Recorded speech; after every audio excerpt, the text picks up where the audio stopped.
Once you have finished reading the story, you might ask your illustration detectives to tell you about the kinds of lines and shapes that they saw in the illustrations. And it's good to go back to different spreads for reference. And this is where you can explore all kinds of different vocabulary. So for example, here I can see lots of short dashes, short lines. Here I can see lots of long curly lines.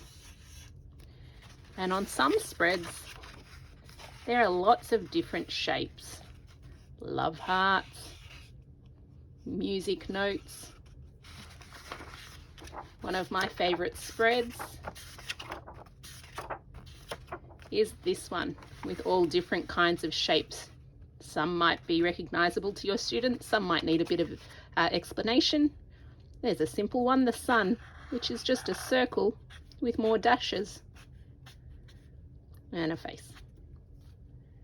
We have rainbows, curved lines. We have butterflies, little stars and sparkles, planets.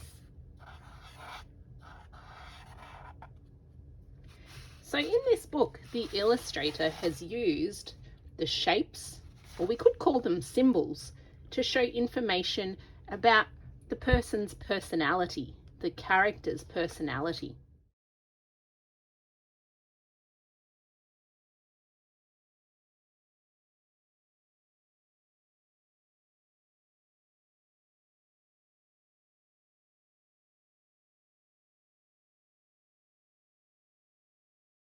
To creatively extend upon Super Duper You by Sophie Henn, you can ask your children to create an artwork inspired by themselves. You might ask them, what makes you, you? And you can show them how lines and shapes can be used to tell a story about a person. So you could model this first of all with yourself. So my name is Shannon. My name starts with the letter S, and letters are made up of different kinds of lines. I like going to the beach, so I might draw some lines that look like waves, or maybe I can draw a circle with some dashes to show the sun, because I like it when the weather is sunny at the beach. I like eating ice cream. I like reading books.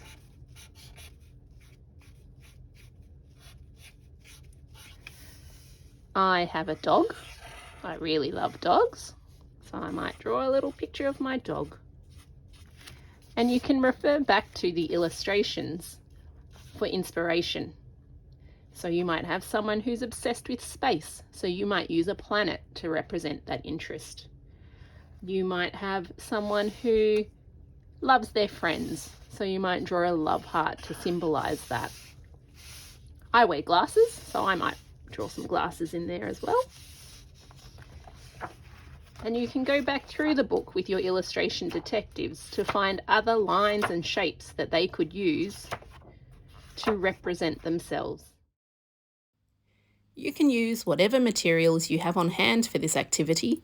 It could be as simple as doing a drawing or painting. What we did is we had a stack of colourful scraps of paper, and the children were instructed to use as many scraps as they wanted, drawing a symbol or shape on each scrap of paper to show their interests or an aspect of their personality. They then glued their scraps of paper into these cardboard takeaway containers that we found at a local reuse centre. You could use something as simple as a paper plate. Then we used a hole punch to create holes within the container. The students used scraps of material and beads to decorate their artwork. Then each child told the story of themselves through their artwork.